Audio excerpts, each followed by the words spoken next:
السلام علیکم ورحمۃ اللہ وبرکاتہ۔ میرے معزز ناظرین کرام،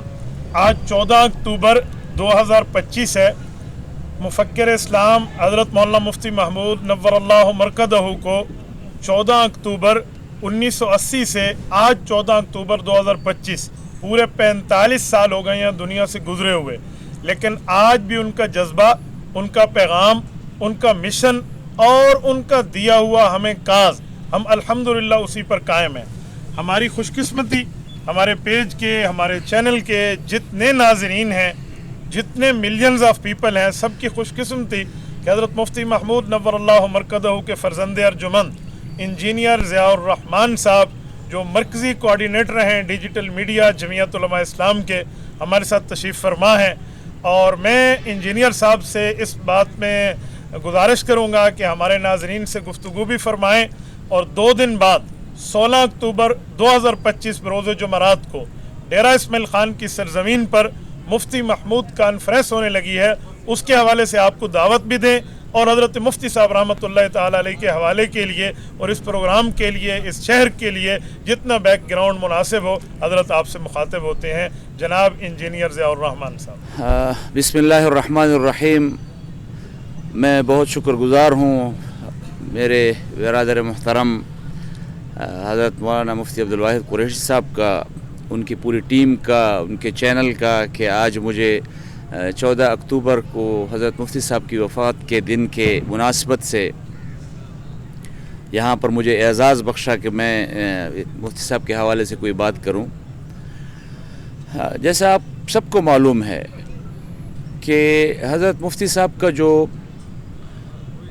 پاکستان کی سیاست میں، پاکستان کے تمام علماء کرام کے حوالے سے، سیاست میں کردار کے حوالے سے، مساجد و مدارس کے تحفظ کے حوالے سے، اسلام اور شاعر اسلام کے حوالے سے، عقیدہ ختم نبوت کے حوالے سے، پاکستان کے آئین کو بنانے کے حوالے سے، پاکستان میں آئین کے تحفظ اور جمہوریت کے تحفظ کے حوالے سے ان کا جو کردار ہے، شاید تاریخ کے صفحات نامکمل ہوں گے اگر ہم مفتی صاحب کا ذکر نہیں کریں گے ان حوالوں سے۔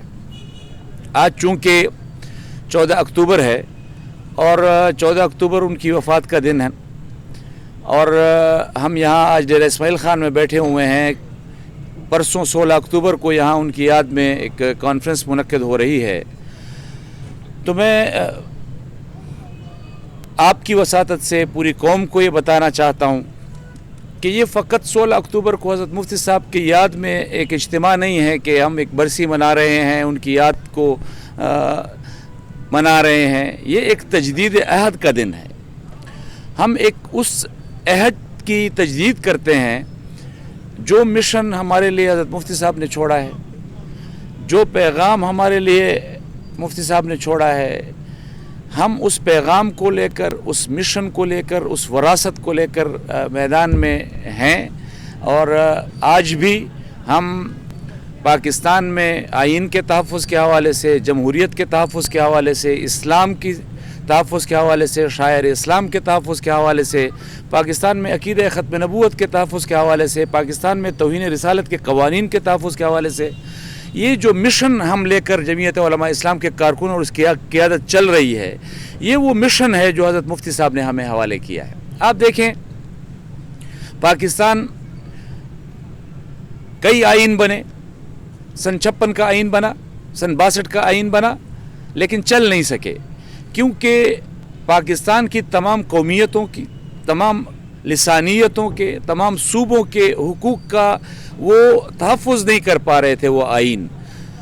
تو یہ حضرت مفتی صاحب کی ذات ہے، اور میں تو سمجھتا ہوں یہ ڈیرہ اسماعیل خان کے لیے ایک اعزاز کی بات ہے کہ ڈیرہ اسماعیل خان کا ہی ایک فرزند وہ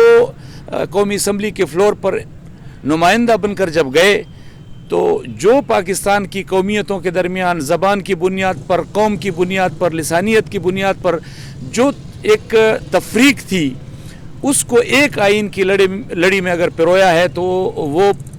اس آئین کے خالقوں میں اگر پارلیمنٹ کی فلور پر اگر کسی کا نام کندہ ہے تو وہ حضرت مفتی محمود رحمہ اللہ کا ہے۔ آپ پاکستان میں قادیانیت کے حوالے سے، تحفظ عقیدہ ختم نبوت کے حوالے سے کردار دیکھ لیں تو یہ اعزاز بھی جمعیت علماء اسلام کے کارکنوں کا اور ڈیرہ اسماعیل خان کے نمائندہ قومی اسمبلی کے ممبر حضرت مفکر اسلام حضرت مفتی محمود رحمہ اللہ کا ہے کہ پارلیمنٹ کے فلور پر اگر مسلمانوں کا مقدمہ قادیانیوں کے خلاف لڑا تو وہ حضرت مفتی صاحب نے لڑا۔ آپ دیکھیں تمام مارشاء اللہ آئے، ایوب کا مارشاء اللہ ہو، یحییٰ خان کا مارشاء اللہ ہو، یا پھر جنرل ضیاء کے مارشاء اللہ کے ابتدائی کچھ سال ہوں، تو اگر پاکستان کی جمہوریت کے تحفظ کے لیے، آئین کی سربلندی کے لیے اگر اس کا علم بلند کیا تو وہ حضرت مفتی صاحب نے بلند کیا۔ یہ وہ تاریخ ہے ہماری۔ آپ پاکستان میں دیکھ لیجئے، پاکستان کی تاریخ میں، سیاسی تاریخ میں علماء کو کوئی سیاسی کردار دینے کے لیے وہ سپیس نہیں دے رہا تھا۔ یہ حضرت مفتی صاحب کی ذات تھی کہ جب وہ اس جدوجہد کو لے کر میدان میں آئے تو پھر آپ نے پارلیمنٹ کے فلور پر ہمارے فقیر منش ہمارے علماء کو دیکھا، وہ پارلیمنٹ کے فلور پر آئے اور وہ تاریخ رقم کی کہ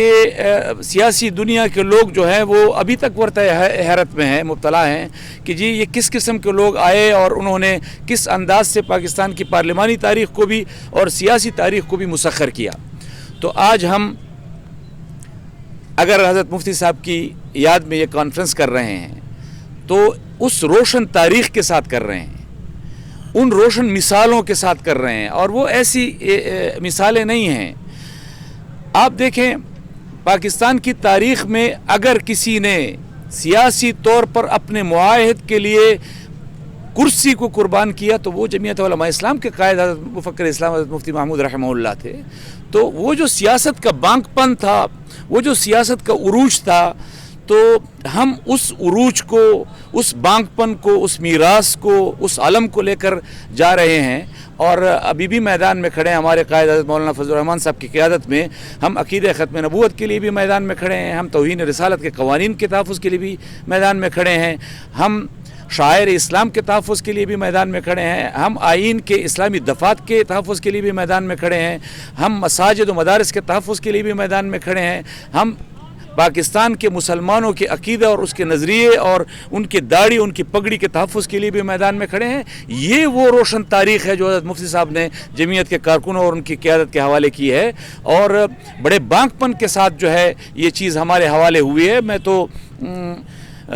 ہمارے ڈیرہ اسماعیل خان کے ایک شاعر نے حضرت مفتی صاحب کے بارے میں کچھ اشعار کہیں، تو میں اس دعوت کے ساتھ کہ 16 تاریخ کو ہم نے یہاں پر آنا ہے، ہم نے دنیا کو حضرت مفتی صاحب کا وہ پیغام جو ہے پہنچانا ہے، ہم نے تجدید عہد کرنا، لیکن اس کے ساتھ میں ان اشعار پر اپنی اس گفتگو کا اختتام کروں گا کہ انہوں نے کیا خوبصورت الفاظ لکھے کہ وہ اپنے زیست کے لمحوں کی لاج رکھتا تھا، وہ اپنی زیست کے لمحوں کی لاج رکھتا تھا، وہ کل کو اپنی تصرف میں آج رکھتا تھا۔ اور ایک شعر اس میں بڑا خوبصورت ہے، میرا پسندیدہ شعر ہے وہ کہ وہ جس کے عزم پہ قرباں جوانیوں کا غرور، وہ جس کے عزم پہ قرباں جوانیوں کا غرور، وہ مرد پیر بھی کیسا شباب رکھتا تھا، اور وہ مرد قلندر بھی کیا سکندر تھا، وہ ایک مرد قلندر بھی کیا سکندر تھا جو اپنے پاؤں کی ٹھوکر پہ تاج رکھتا تھا۔ بہت شکریہ، وآخر دعوانا الحمدللہ رب العالمین۔